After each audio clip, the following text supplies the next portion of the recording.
So yan mga ka-explore, no? Magandang gabi. Nandito ulit ako sa baryo ng mga aswang. So mag-isa ako ngayon dahil si Sarge ay may lakad. So si Makiting din ay nandun sa kabilang bundok nagtatrabaho. So solo muna ako ngayon. So nagbalik ako dito sa lugar ng mga aswang. At syempre nakahanda pa rin tayo mga ka-explore. At meron tayong dala na pangontra dito sa aswang. So ang gagawin ko ngayon, papasok pa rin ako ng palihim, tapos mamamanan ko bawat bahay. So obserbahan ko, papakinggan natin kung ano yung mga ginagawa nila sa loob, o ano yung mga pwedeng matuklasan natin. At pag meron tayong nakitang aswang, syempre gagamitin natin ito para mawala yung pagiging aswang nila. So yung dala natin ay binasbasan po ng kaibigan natin na si kaibigang Ivatan.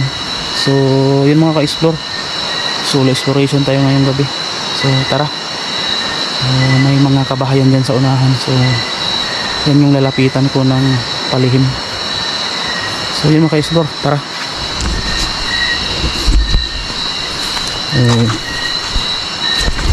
Hindi ako mag-iilaw ng flashlight kasi mapapansin nila na may tao.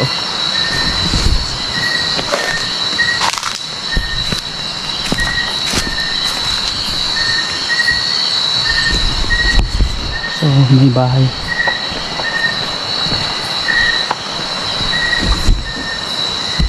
Ang ka-explore, may bahay dyan. So may ilaw, solar yung ginagamit nila. Wala kasing kuryente dito.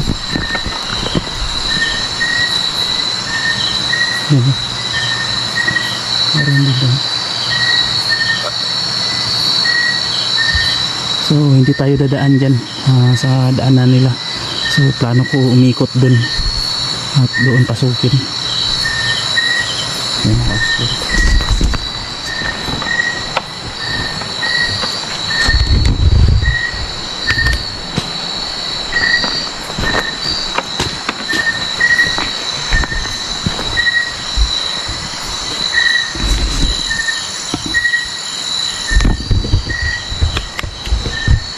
Ayan, maka-explore.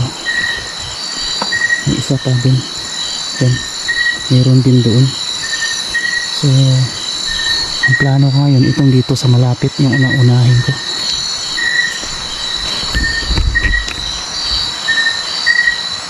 So sa ngayon wala pa tayo naririnig na boses ng wakwak.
Parang nakapansin yata tayo ng aso.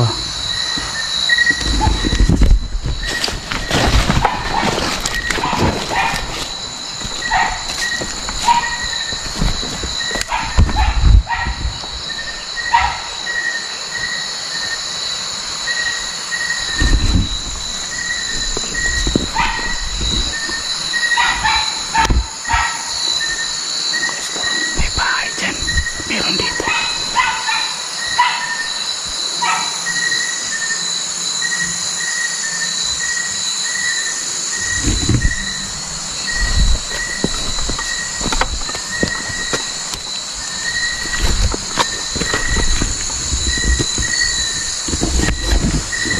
Pakinggan muna natin mabuti.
pakinggan natin, baka may boses ng aswang tayo marinig.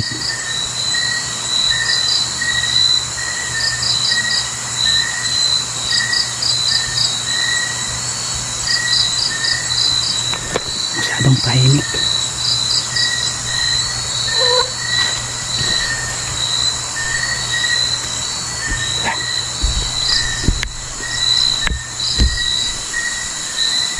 Lang, may tao doon. Ayan o. May tao.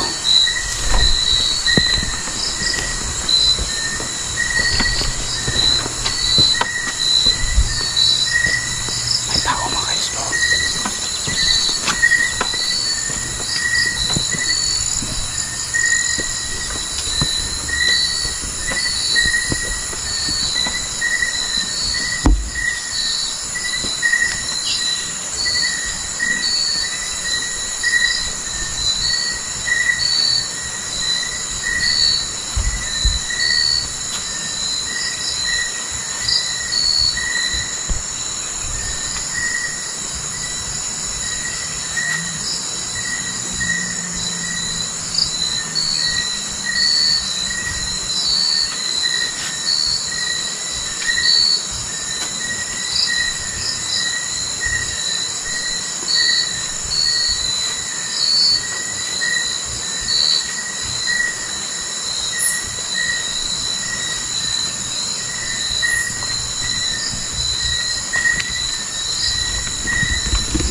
plano niyang kunin yung manok.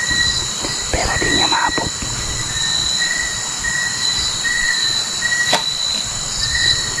Tinapon niya yung kahoy. Hindi maabot ng kahoy. Ano kaya gagawin niya sa manok?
Ayan.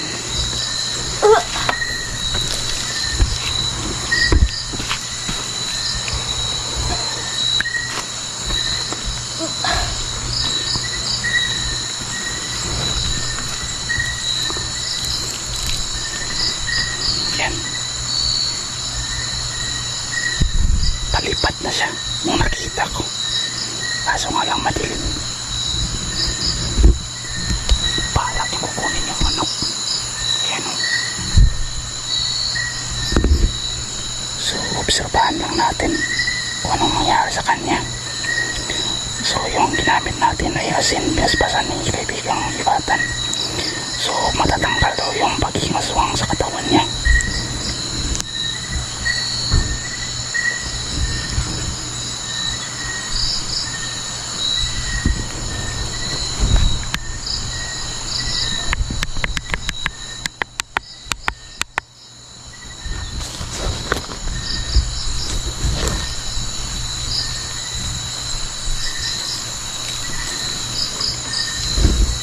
Ayan mga ka-explore. So, antayin natin. Bumalik siya sa normal. Palipad na siya kanina. Mukhang liliparin niya sana yung manok. Pero nabutan ko kaya minamadali kong magisan ng asin.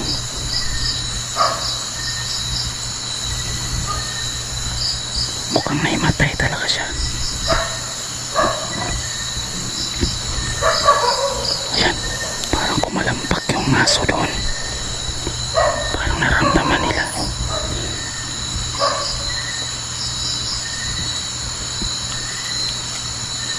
Mayong gabi, Miss. Kinsa ka? Dukyo ni. Dukyo to. Anong nangyari sa'yo? Ano man ka? Pasensya kayo kung unsa man akong nabuhat. Wala na ako natuyo Walang ano man. Pasensya kayo. Ano sa'y pangalan ni mo? Asa ka? Asa ang balay?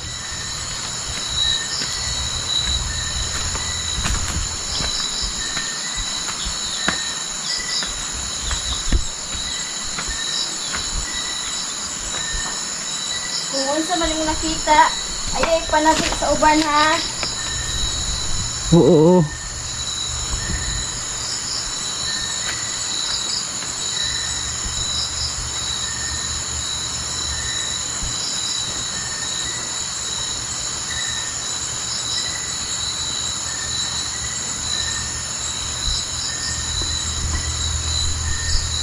Okay ra ka diha? Oo. Sino kasama mo dyan?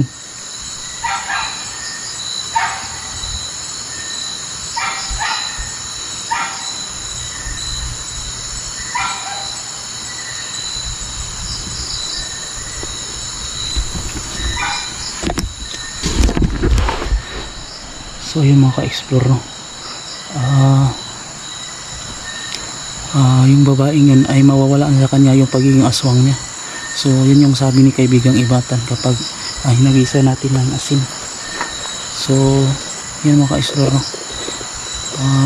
Nakiusap siya na huwag ipagsabi kung ano po yung nagawa niya kanina. So wala pa naman siya nagawa kanina, kundi plano niyang liparin yung manok. So siguro manok yung gusto niyang kainin. So yung mga ka-explore, babalik pa rin tayo dito, magmamanman pa rin tayo. So may isang aswang na natulungan natin ngayong gabi. So wag na, sabi niya, wag na nating ipagsabi sa iba yung nangyari. Yun mga ka-explore, hindi na natin ipupokus yung bahay niya para hindi makilala. So yun mga ka-explore, patuloy pa rin tayo dito dahil nung sinabuyan ko ng asin siya kanina, kumalampag yung aso dun sa ibaba. So sa tingin ko may aswang pa dun kasi marami itong bahay dito. So yun yung pupuntahan ko ngayong gabi. So marami pa namang asin akong dala. So yun mga ka-explore, abangan nyo, maglilibot pa rin ako dito.